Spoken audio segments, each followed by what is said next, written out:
Hello and welcome to the Career Success Podcast. I'm Jason Connolly. If you're a first-time listener, thanks very much for joining us on the show. But if you are returning, it's great to have you back. In this insightful and thought-provoking series, we speak to business leaders and people who've had high levels of career success, but also up-and-coming and emerging business talents.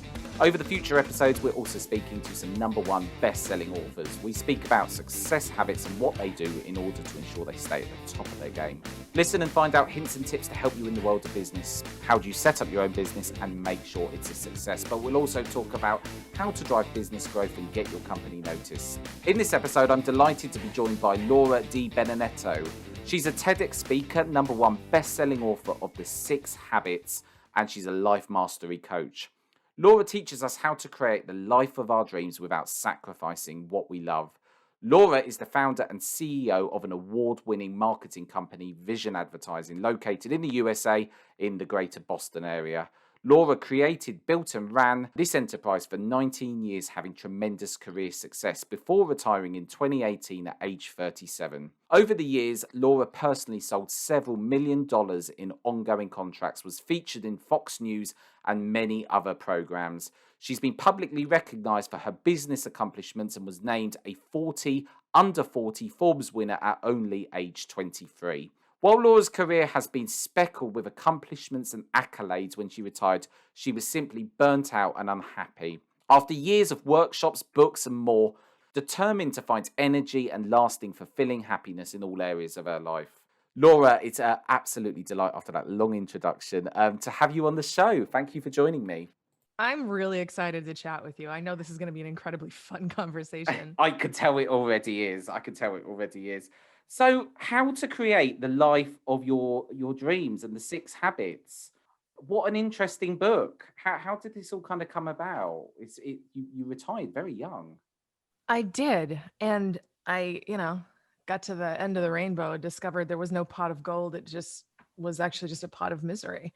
Um, when you chase all the wrong stuff in the pursuit of happiness, that's usually the one thing you don't find. And that was what happened for me. And the book was created because I was searching for a way to find real happiness.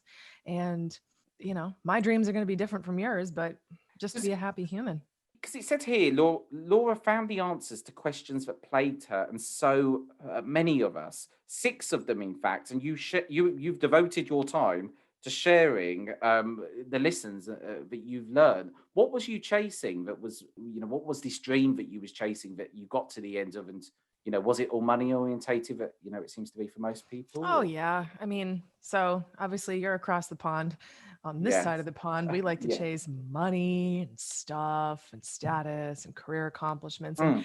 you know, those things are great. They are. But if you don't have a good baseline level of happiness that really resonates deep within your soul, none of it matters. And so I chased all the stuff. I had the toys, I had travel, adventures, love, the whole 9 yards. And I did it all in the pursuit of happiness. And of course, that's the one thing I never found. It was just so hollow. So then when I retired, theoretically, I was like, oh my God, this is going to be amazing. And then I got there, it was like, yeah, Mm. it was Right. so anticlimactic. It was like you get on a roller coaster. You're like, this is going to be so great. It feels like my roller coaster ride Mm. at the grocery store. It was just like, it was just such a disappointment. I was like, oh man, something is seriously wrong here. And I was so depressed. And I just wanted to know, like, well, what is happiness? Because clearly I've been defining it wrong. And I What wanted had to you been know, like, defining it as? What was the definition of achievement. okay, so Like once you pure. get Right. that's a thing, then you get happy. Like you do the thing to get the stuff and Yeah. happiness is waiting for you. Like make sure, you get married. Once you're married, then you'll be happy. Sell a Mm. bunch of stuff, then you'll be happy. It's a lot of false if then arguments. Yeah, that didn't work out. Yeah, I kind of relate to that. I think you start a business, you grow it, you go to the next milestone, you run to the next milestone. Right, okay, when we get to this size or we achieve this or get to this place, everything's going to be great. It's going to be rosy. But that's so often not the case. And it sounds like you learned this pretty young. How did that? So you got to this place and it was literally that I'd hit that brick wall and you just felt kind of a sense of hollowness or. Yeah. Well, the thing that surprised me to learn is did you know that sustained self imposed stress over a number of years can actually lead to, in some people, internal bleeding? I I didn't know that. did not know that, but I know stress is incredibly damaging to health. So that was one Yeah. of my wake up calls. And then, so arriving to this finish line, I say this in air quotes, of retirement where I'm fighting with my husband. I'm being the most epic dirtbag to my family and friends, people I'm supposed to be loving with. I wasn't Mm, happy. I'm bleeding internally and I'm just really sick and miserable every day. I was like, if this is happiness, I don't think I'm interested. This is awful. mm. So I just really needed to solve like the mystery, like what is it and how can I create it? And is it something that is, can I buy it? Where is it fought? Where do they sell this? Because Mm. I want to, I just want to be happy. And it was actually, it took a bit of work to figure it out, but oh my God, once I did, it was How like did night you and day. figure it out? That's a hard thing to do. Could you not have that situation and that happiness when you was running the business, or did it take for you to completely step back from the situation in order to go on this journey of self discovery? Given that I had to do loads of research, unlike the people that I work with or the people that read my book, you don't have to do the research. I did it for you. It's in the book. Right. It's it's a lot easier to read than research. I'm just saying. Yeah, I can imagine. So yeah, it actually it did take some time, and I needed the quiet. And I, to be totally honest with you, I mean, as an entrepreneur, I feel Mm, like you're going to understand this. yeah. When a problem irritates you enough, you're bound and determined to solve it. And it was just irritating me. And I finally had sufficient time to focus on it. I was like, okay, I'm not going to slap yet another fancy band-aid on this. No more sexy handbags, no travel. That is clearly not it. Let me find out what it Yeah. really is and solve this the first time, Right. because I'm done. Okay, I'm done. So, the research, you asked me how I discovered it. I started Mm, looking at human behavior. I started looking at my own behavior. Every wonderful, fluffy and not so fluffy self help book out there, the leaders of the world like Tony Robbins, everybody that's in this space, what are the agreed upon principles? And I'm like, okay, because it all started out as just like a fairly innocuous exercise. Okay, well, do I just need to meditate more? Will that get me closer? Will that do it? Nope. I mean, that's great. And yes, I should meditate more, but like that wasn't it. It was like looking at the compendium of knowledge available about what the world has agreed constitutes happy existence and what actually creates that baseline level of happiness, not just like happy moments. Putting it all together, it assembled itself really neatly in six awesome little piles. And I was like, huh, what are these? What are these six piles? Are these six revelations? Are they six things to read about? Oh, there's six habits. I have to do this stuff all the time. Oh, okay. Where That's a did you get DMA. this? Where? How did these piles? So you've done a lot of research. You looked Yeah. into the teachings of lots of different people, I assume, in order to kind of Oh, yeah. fast track this period of learning for you. Oh, I don't need to reinvent the wheel. I simply needed to find the wheel, polish it up a bit, and see what it's really made of. Different learnings that you took from different people and different books. Who kind of inspired you? Was there kind of a key person or a key individual, or where did you get these learnings from? It wasn't any one particular thing. The inspiration, I mean, not to be egocentric or anything, but it was me. My own pain was sufficient enough that it was like, okay, well, I'm inspired and I got at least enough love inside of me to decide that this is no longer a life worth living. What's the point? Like, it just felt really just pointless. So, I mean, I had started my career at 19, retired at 37. So, in the span of that Mm. time, I had been to lots of workshops, read a bunch of books, went to retreats, and sat in like meditation classes, qigong classes, yoga, and I've done like all these different things. And I felt like I had kind of sampled a lot of what the world had to offer. I didn't have everything. So I was like, okay, well, this is what I remember. None of it seemed to work because I'm still not Mm. happy. Why? Because these are actually really great things. Yoga, highly recommend. It's great. Like, building out like a task list or your vision board, all awesome things. But these are not the things that make you happy. As it turns out, it was all the stuff underneath it that makes you do those things. That's the stuff. And The that's what the life six habits are. drivers, the drivers that are driving you to do those things, and the reason why you want to actually do them in the first place. Yeah, like you could go to a yoga class. You are not going to transcend at the end of that class and decide and like immediately just metamorphose into a totally different human and your highest version of self permanently and irreversibly. That's not going to happen. Believe me, I've tried. It's just not possible. But the thing that makes you want to go to the yoga class, the thing that makes you go, the thing that makes you surrender to the experience, at the end of it, and all of the trappings of it, that's the magic. And so the habits are actually, they're all mental habits. These aren't things like brushing your teeth or scrolling through social media. These are habits of the mind. And I mean, I'm sure I'm not telling you Mm, anything that you don't mm. already know.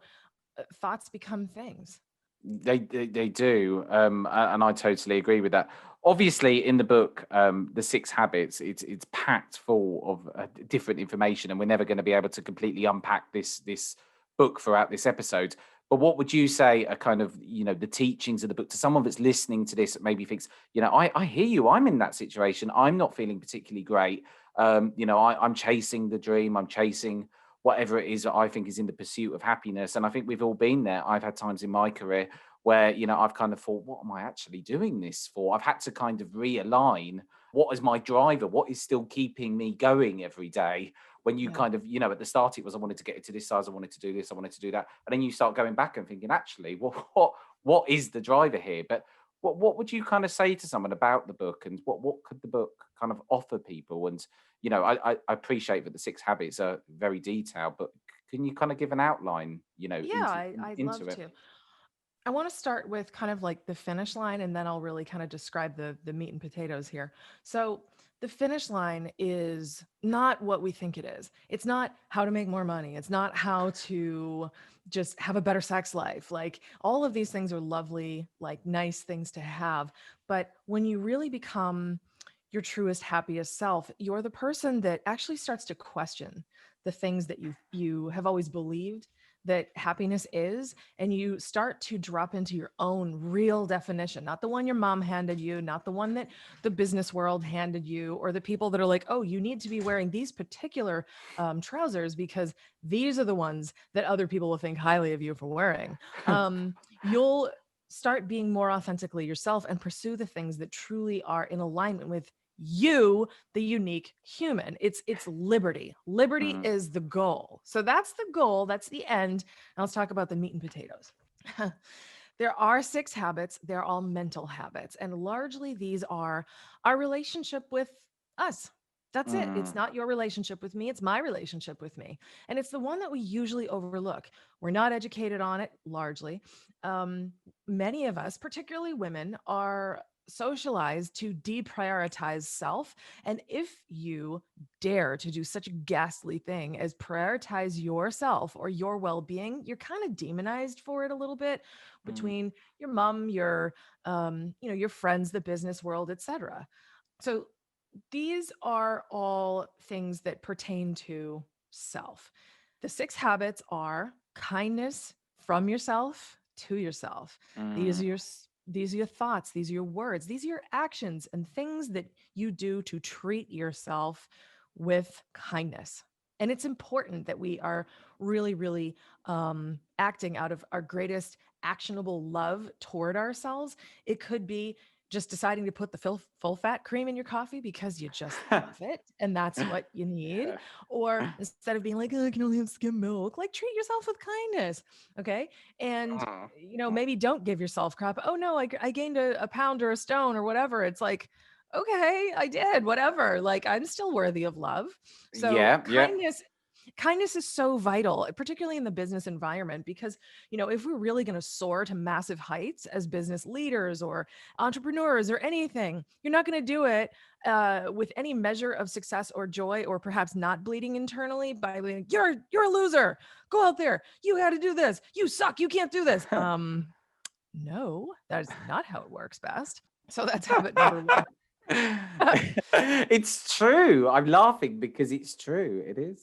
People Yeah, don't put and themselves first. Oh yeah. I mean, listen, I Mm, say this with total transparency. I was ridiculously unkind to myself for years, and I achieved a lot because I was unkind to myself, but I paid a mighty price. I was destroying my insides, I was destroying my relationships, and I was a hollow, empty dirtbag. I wasn't very pleasant. Okay. So mm. is it really that great? Yay, I got money. Woohoo. It doesn't matter if I felt like crap inside. Who cares? So Doesn't that's mean just me. anything when you strip it back. Yeah. No, no. So that's kindness. I don't want to go too far down the rabbit hole on each one because we don't W- have 5 hours.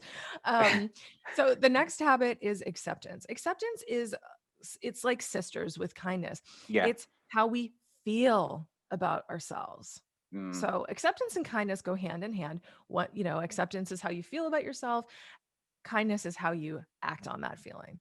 And this is unconditional self love. It is be like, yep, I screwed that up. That's okay. I'm still worthy of love anyway. And oh, yeah. look at that.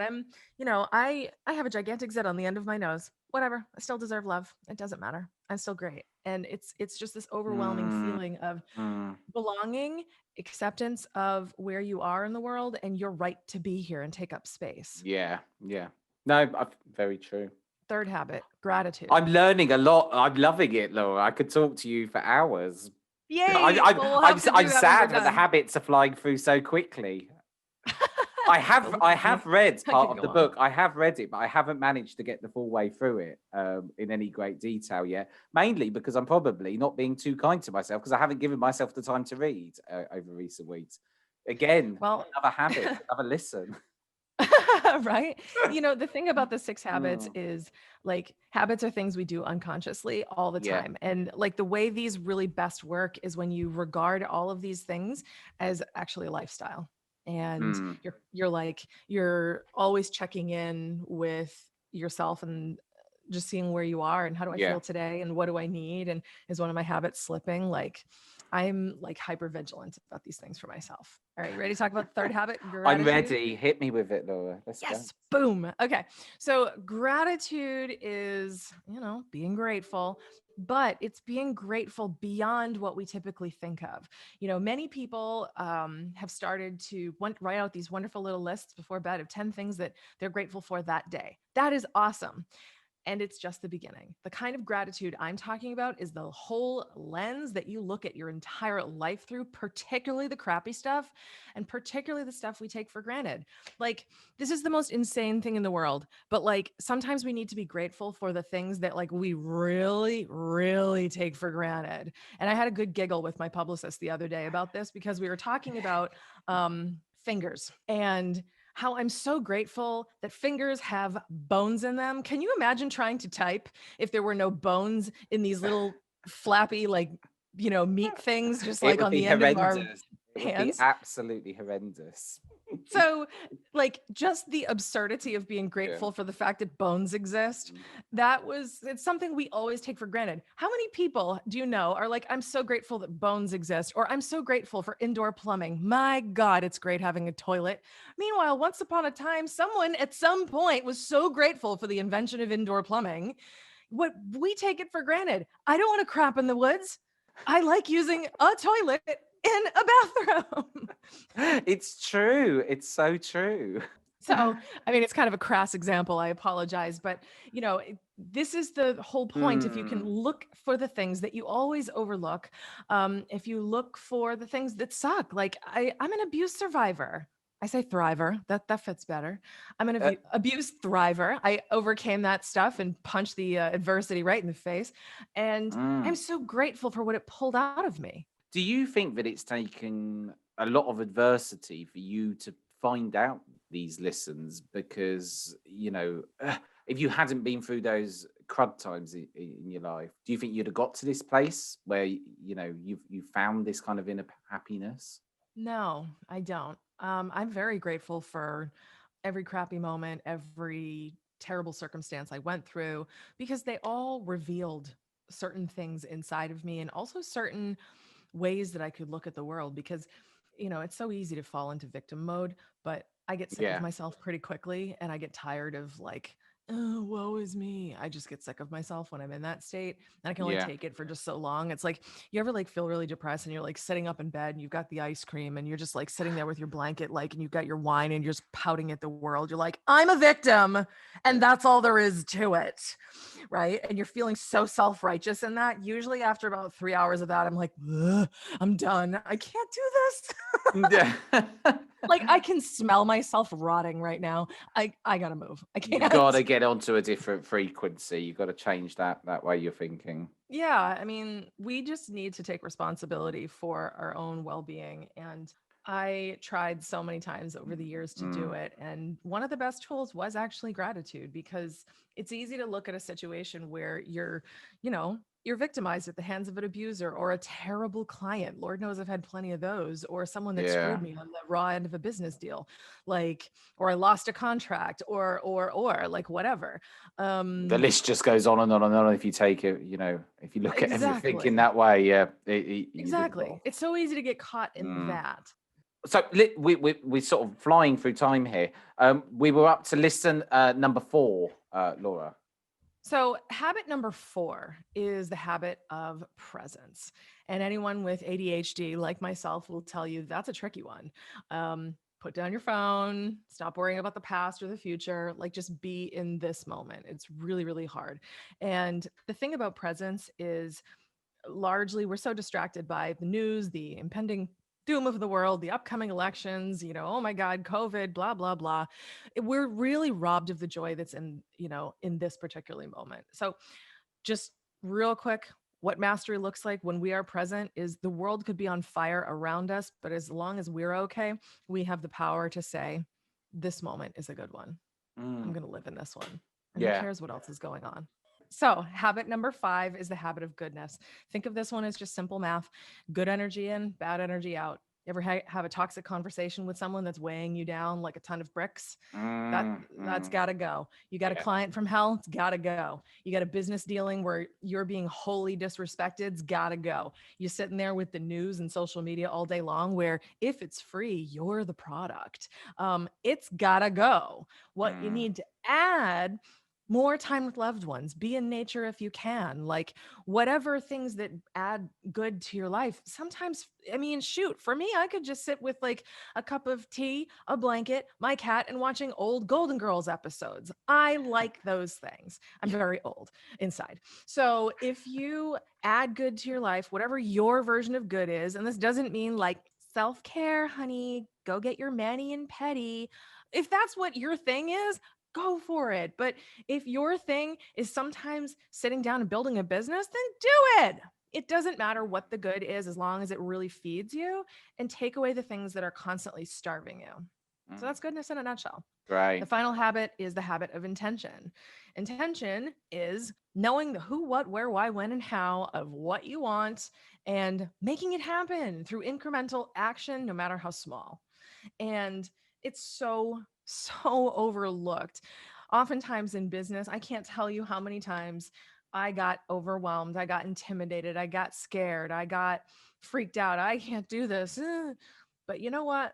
Even if I just made one teeny little action toward what I needed, it always set me free and it kept me going. Momentum is so important. It's clarity, it's movement, Mm, it's momentum, it's mm, all of these things. And there's ways that we can master each one of these. So one thing I want to say, summarizing each of these 6 habits: it's yep. lovely to know about them, but it's also lovely to know about pianos. It doesn't mean you're going to be good at playing a piano just because you know about a piano. So I've given you so far the description of what the habits are, not how to actually do them or exhibit them. Those are obviously in the guts of the book, which is loaded with tons of free stuff. So you can actually begin to do it. It But sounds though, Laura, like this isn't, these things in practice and in theory sound like, great. Okay, I can start looking through this new lens. But in theory, this involves a lot of work. What does it take for someone to master and actually put into practice these habits? it begins with self-awareness. You always have to be aware of who and where you are currently, But that's a because the lot of habits. work in the beginning. You've got to take a step back and really always think about it. Does someone have to constantly think about what they're doing, how they're thinking, how they Yeah, in the beginning you do. So the one of the things that I wanted to make sure was really, really, like available to people. So anyone that's reading the book, I built in loads of exercises that can help you gain the self-awareness. They're all free. When you get the book, you're able to download the exercises. I think is the equivalent of like a 70-page workbook that you can go through that will give you comprehensive 360-degree self-awareness, because you can't do anything until you're aware of where you are. And I can tell you right now, anyone listening, you, me, we all have levels of proficiency in each of these habits now. But human to human, it's going to vary. You might be actually really, really good at intention, but you might really stink at kindness. Also, finish reading my book. I'm just saying. You can. I'm going to. I'm looking so forward to it, getting through it. It's totally up my street, and I think a lot of these habits I've kind of. So some of them I've picked up over the years from reading different things. I think the art of gratitude, being on a positive frequency, but I think to have it all kind of pushed together by you, you've been in business, you've had a business, you know the struggles, you've reached that kind of place in your life where you wanted to find the answers, and you've compiled them into a place which everyone can find. And I think the way you put them, that there's a lot of these books out there, but sometimes there's a lot of jargon. They're hard to read, they're hard to understand, they're hard to Yeah. decipher. It's hard to relate it back to you. You've kind of compiled this in a place which is really easy to kind of Thank you. understand and actually bring it back and make it relevant to you as an individual. Well, thank you very much. And that really was my whole goal. I wanted so desperately for other people to skip the struggle that I went through. Yeah. Like, I struggled for years to go to all the classes, read the different books. And it's like, wow, these are all great ideas, but I still feel crappy. Why? And I just Mm. needed like the very best of everything put in one tidy little place for me. I needed to figure out where I stood with self awareness, which was step one. We got derailed. I will finish the other steps. Yay, with ADD, I managed to get myself back on track. Woo! Well So, done. like, thank you. So, step one was self awareness, help you to do that. Figure out where you are now. Then you need to decide, well, what do I want? What do I really want for myself? If you discover through your self awareness that perhaps you are actually at a severe deficit in the kindness department, and that perhaps is causing you the most pain in your life, perhaps you'll want to start there. And Mm. by start, this is step three, you need to powerfully take a look at um, like the habits and what it's going to take for you to, and you're going to love this, live the very fullest, highest expression of it now. And it's going to feel awkward as hell because it's not going to be genuine. This is totally 100% a fake it till you make it. You have to do this so much to actually build a habit, because what is a habit? It's an unconscious thing we do repeatedly. How do you acquire a habit? By consciously doing it. Do you think you've mastered the habits yourself, or do you think you have to keep going back and working on them yourself constantly? It's ever evolving. I think as a human, I continue to evolve, and I have mastered some to the point where I really don't need to return to them, but new situations in life will pop Mm. up and will present me with a curveball. Like, I'll give you a great example. Like, when I moved to Maui, the price of real estate here is bordering on the ridiculous. So, Yeah. where I lived in Massachusetts before, I had a very large home, beautiful swimming pool, like nature sanctuary behind me of like, several hundred hectares, and all this other like wonderful stuff. It was idyllic. Then I come here, and for the exact same dollar value, I could live in a porta-john. So I downsized a bit to move here, and I was like, huh. Now I have a lot of successful friends, and I remember feeling like, oh, they're going to want to come stay with me. And they're like, oh, I can't wait to come stay with you. And I had my old Yeah. nagging self come back, which was, they're going to think less of you because you don't live in a multi-million dollar mansion on the ocean. No, I don't, because just to even see the ocean, you're starting at 1 million. And that's living in a dump. Right. So like it's just crazy. But this is where the habit actually kicked in. Yeah. My habit, as I outline in chapters, kindness and acceptance, um, The habit that I acquired was the redirection, which was, oh, girl, no, no, no. We are not going to treat ourselves this way today. If they do not love you for who you are and they only value you based on the quality and size of your home, they don't deserve you. We're done here. And I'm like, so much better. I love talking to you. Is your book Thank available on you. audiobook? It is. It's only available on audio through my website. And if you're enjoying the sound of my voice, I'm the one Well, that that's made what I was going to ask. I think it. actually hearing you talk through the habits, I think is a totally different experience. And I think it brings it to life. I'm not sure would I hear your voice necessarily talking to me through the book had I not spoken to you now. It's kind of a very different experience. Oh, you're gonna read the rest of the book on paper or Kindle or whatever you're reading it on, and you're gonna hear my voice being like, "Honey, you need to be grateful." Okay, you're just gonna hear it coming through. What drives you? We're coming to the end of the time now, but what continues to drive you? Are you driven now by these habits, by the habit? Is there a driver? Is there something that gets you out of bed in the morning every day? Yeah. My God, I was always so directionless, you know? I chased money because that was the thing to chase, you know, and I chased Mm, success and toys and blah, blah, blah. Moving to Maui was actually one of the first gifts I ever gave myself, where I was, instead of running away from pain, I ran toward yeah, joy. And moving here for the first 6 months was epic. Then COVID showed up and things have changed a bit, but that's okay. yeah. I am still motivated every day because through doing this, I was able to discover my purpose in this point in my life is to share the liberty of joy with others, and how easy it is. Like, there's simple habits, like everything I've mentioned, they seem simple and they're Mm. also difficult to apply. And I just so desperately want every single day of my life to be devoted to sharing the message, making it easy for others, and giving people every opportunity to really just adopt these habits and remove everything that could potentially make it hard. Because I see so much good on the upside. Like, don't you think business leaders will be better leaders if they are living in a state of gratitude versus condemning and treating their employees like crap? Like, wouldn't Mhm. government officials be operating from a place of, better leadership and really like going after things if they truly accepted themselves and didn't have something to prove? I totally agree with you. I can't say anything, Laura, other than I agree with you. It is as simple as that. And I think it's really interesting. People want to find out more about you, Laura, or indeed order the book. Where can they go? So it is available on Amazon, and the audiobook is available on my website as well as a paper copy. I'm able to mail them out to people in the United States, um, in on my website. But you can get to the center of everything at the6habits.com. It's THESIX habits.com. You go there, you can find out about the TED Talk, which is going to be We didn't even November talk about that. We 21st. didn't even have time to even move on to that. I know, it's such a big subject. I hopefully another time, another day, another episode, we can talk about that. But I That'd think be the six awesome. habits in themselves, were so worth us even just having the time to talk through those, get a brief understanding, and so people can actually, hear that. And I'm sure there's going to be people out there that can totally relate to your story, and think to themselves, this is me. I want to find out more about this. Can So, I give a parting thought? Would that be okay with you? yeah, the floor is yours. Okay.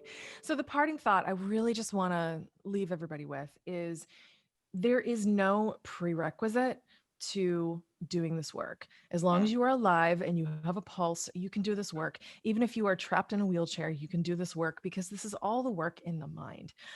It doesn't matter if you're rich, you're poor, you're married, you're single, young or old, or even stubborn. You can absolutely take control of your life, your mental habits, your relationship with you. And I promise you, if my stubborn self can do it, and with all the obstacles I've faced, there is no reason that anyone else cannot. This is truly an invitation available to everyone. Zero prerequisites. So, yes, you're good enough now, and you should totally give it a shot. I absolutely love that. Laura, thank you so much. It's been such an uplifting, 35 minutes. Thank you. And if you want to find out more, as Laura said, you can go to www.the6habits.com and find out more there. Laura, thank you so much. This is me, Jason Connolly, the Career Success Podcast. Until next time, goodbye.